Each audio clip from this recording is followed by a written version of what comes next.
అంతరాయతిమిరోపశాంతయే శాంతపావనమచింత్య వైభవం తన్నరం వపుషి కుంజరం ముఖే మన్మహే కిమపి తుందిలం మహా శరణం కరవాణి శర్మదంతే చరణం వాణి చరాచరోపజీవ్యం కరుణామసృణైః కటాక్షపాతైః కురు మామంబ కృతార్థసార్థవాహం.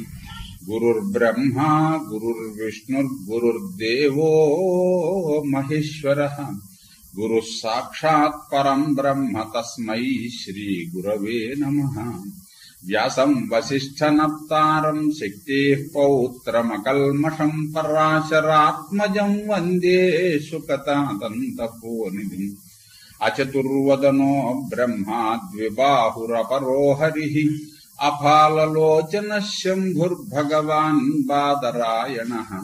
వంశీ విభూషితకరాన్నవనీరదాభాత్ పీతాంబరాదరుణబింబఫలాధరోష్ఠాత్ పూర్ణేందు సుందరముఖాదరవిందనేత్రాత్ కృష్ణాత్ పరం కిమపి తత్వమహం న జానే. గోష్పదీకృతవారాశిం మశకీకృతరాక్షసం రామాయణ మహామాలారత్నం వందే నీలాత్మజం.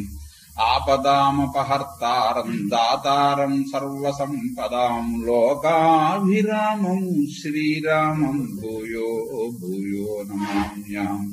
పూజ్యాయ రాఘవేంద్రాయ సత్యధర్మరతాయ చ భజతాం కల్పవృక్షాయ నమతాం కామధేనవే.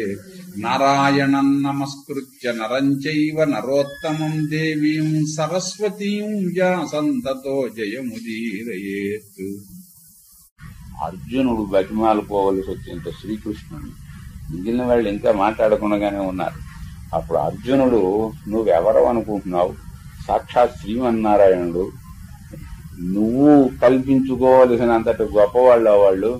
పైపెచ్చు నువ్వే అధర్మం ప్రకారము ఇలా విజృంభిస్తే ఇంకా ధర్మం ఎక్కడ నిలుస్తుంది అని శ్రీకృష్ణ తత్వం అంతా తెలిసినవాడు గనక ఆయన నారాయణ తత్వాన్ని చెప్పి, నువ్వు విజృంభించవలసినటువంటి పని లేదు, నువ్వు శాంతించవలసినది. మేమేదో ఒక నియమం పెట్టుకుని వచ్చాం గనక ఇది అయిన తర్వాత మేము అప్పుడు నీ సహాయం కూడా తీసుకుంటాము, అప్పుడు కౌరవుల్ని సంహరిద్దాము, ఇప్పుడు శాంతించవలసినది అని శ్రీకృష్ణుని గురించి ఈయన గారు వర్ణించి ఆయన్ని శాంతింపజేశాడు. కృష్ణుడు కోపం వచ్చింది. వీళ్ళిక్కడ దబ్బాసనాలు పరుచుకుని లేడితోళ్లు పరుచుకుని ముక్కు మూసుకుని వీళ్ళు కూర్చున్నారు.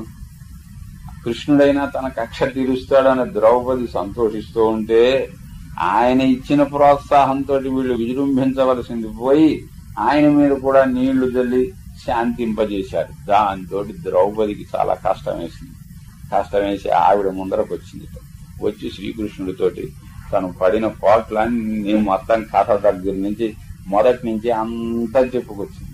పాండవులు పుట్టినప్పటి నుంచి మరి ఈవిడ ఇక్కడికి వచ్చింది కదా, కాపరానికి వచ్చిన తర్వాత కుంతిదేవి ఊరుకుంటుందా? విదురుడు ఊరుకుంటాడా? విదురుడు భార్య ఊరుకుంటుందా? దాసదాసి జనం ఊరుకుంటారా?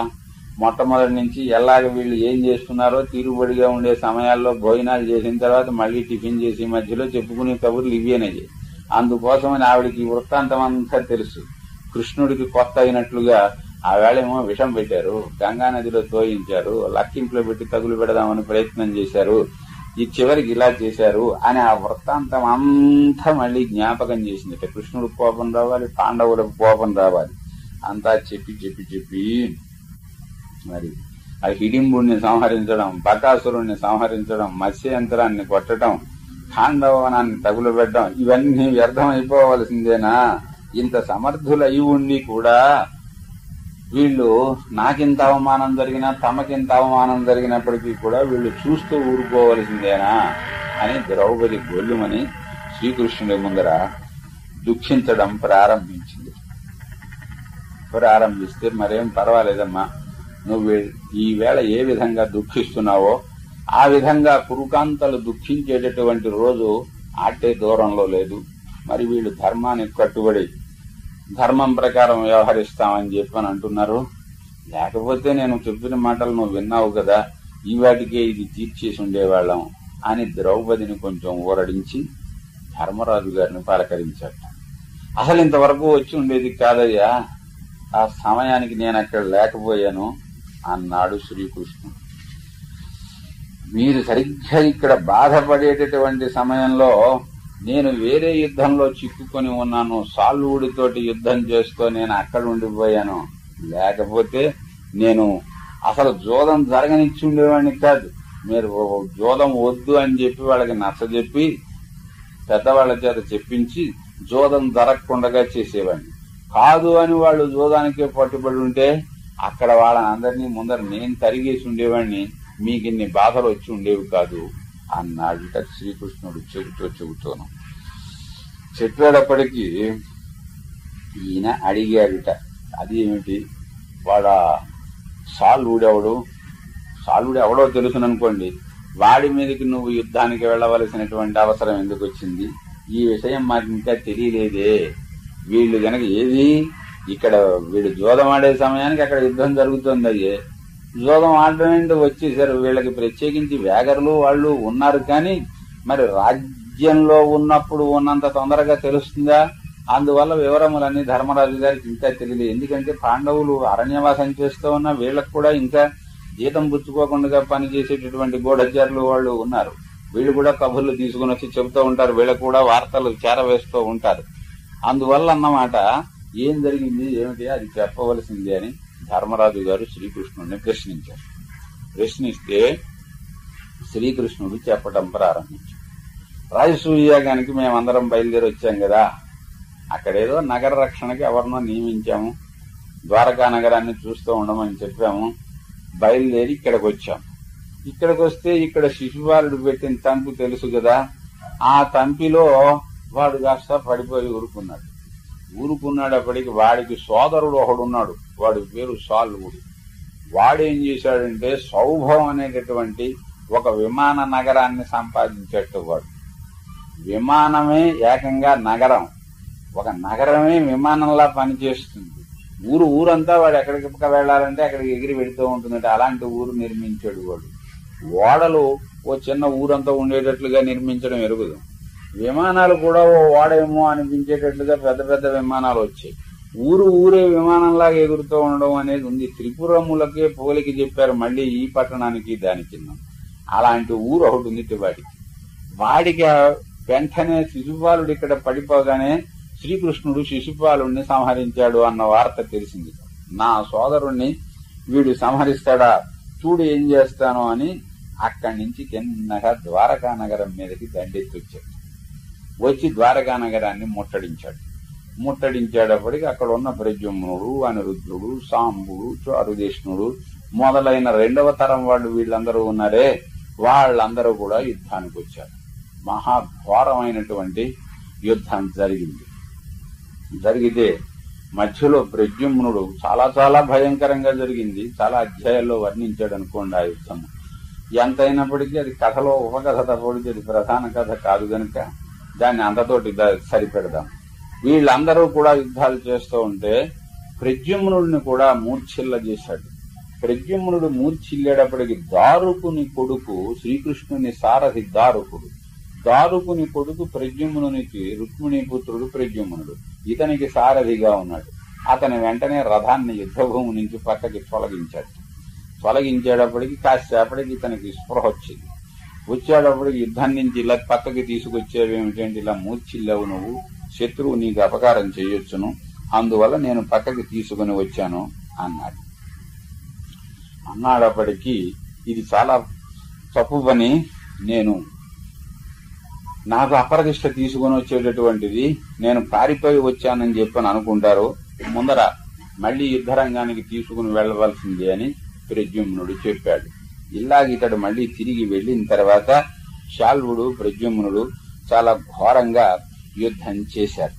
చేసిన తర్వాత శాల్వుడికి గట్టిగా దెబ్బ తగిలింది.